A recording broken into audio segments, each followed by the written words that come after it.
Welcome to YouTube Live. This is case study number 5 if you're following along at home. Just real quick, we do this because when you understand the data reported from the patient, you make better decisions about your health care. Our goal is to help you make better decisions, and the reason we do this is because providers don't have to publish outcomes. So we're going to do case 5, and then I'll talk to you about a study that we're going to go over tomorrow. So case 5 is a 71-year-old female, and she had back pain, leg pain, which is the sciatica, and she had this for 8 months. So she had it for a while, didn't have it forever, but definitely had it for a while. And she was aggressively working to resolve her issue before she came to see us. She had seen 4 other doctors for this problem in that 8-month period, had an MRI, had an X-ray, had multiple different treatments. She had physical therapy by a physical therapist, didn't get better, took non-steroidal anti-inflammatories and was taking those when she came to see us. Before seeing us, had 2 cortisone injections, didn't get any better. Went through a session of chiropractic care, didn't get any better, and tried physical massage therapy. So she had tried a lot of different things over this 8-month period. So she was aggressively working to resolve this issue by going through all these therapies. Not getting any better, which is outcome. So the outcome for these therapies for her problem was bad. And she came to see us. Now we have a very specific process, a 9-step process for treating sciatica. One of the steps is to make sure we exactly pinpoint the source of a problem. Because sciatica is a pinching of the nerve that comes out of the back, goes down the leg. Sent her for an MRI, and we have a very specific MRI, unique only to us. And we put her through the MRI, and what we found was she had a spondylolisthesis. The spondylolisthesis is where you get a shifting of the bone, one on top of the other. Typically, very common that this kind of problem gets surgery. She had degenerated disc, a bulging disc. She had the sciatica, which is the pinching of the nerve that goes down the leg. And more importantly, she had stenosis. Stenosis is a narrowing. So she had 2 separate conditions that were both causing her sciatica, both severe conditions, and both these conditions typically lead to surgery. And stenosis is one of the studies I'm going to talk about tomorrow to help you better understand outcomes, but we'll talk about that in a minute. So when she came to see us, identified the source of the problem. From there, we put her into the treatment protocol. And the treatment protocol, again, is this 9-step process. Identified the source. When she started with us, her back pain was a 7.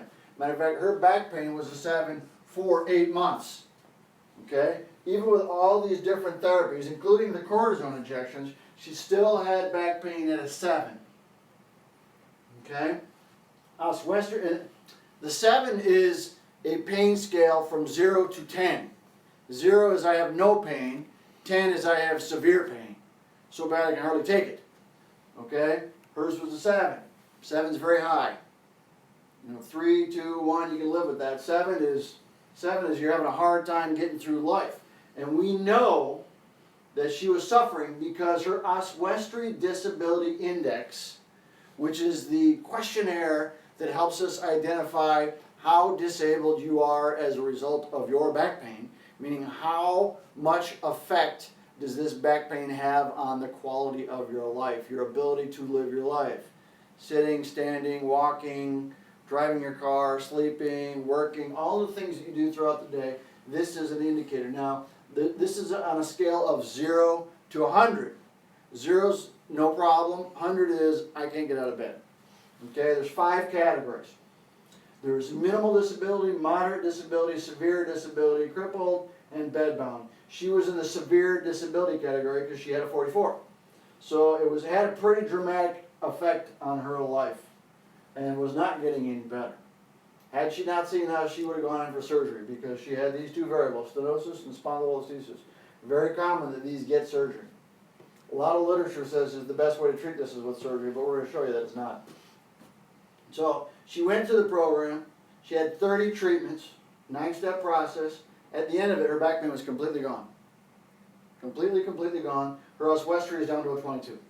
So still some difficulties with very minor things, but nothing major. Our goal is typically to get as close to 20 as possible. Okay, in her case it was a 22. So it was a lot better. Back pain completely gone. Leg pain completely gone.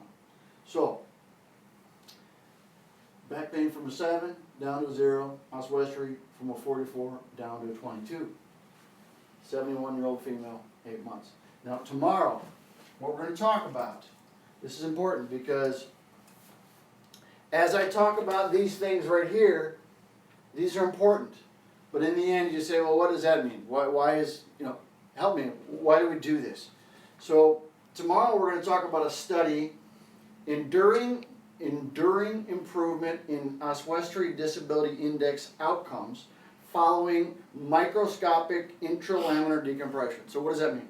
It means patients that had stenosis that went in for the surgery to eliminate the stenosis that was causing the pinching of the nerve.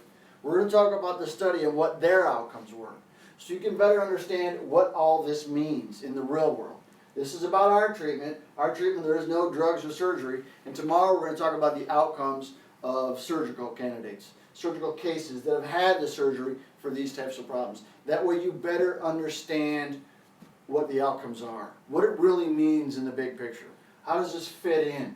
Why do we do this? What does it mean? So we'll talk about that tomorrow. So thank you very much for your time. Drive safe. We'll see you tomorrow.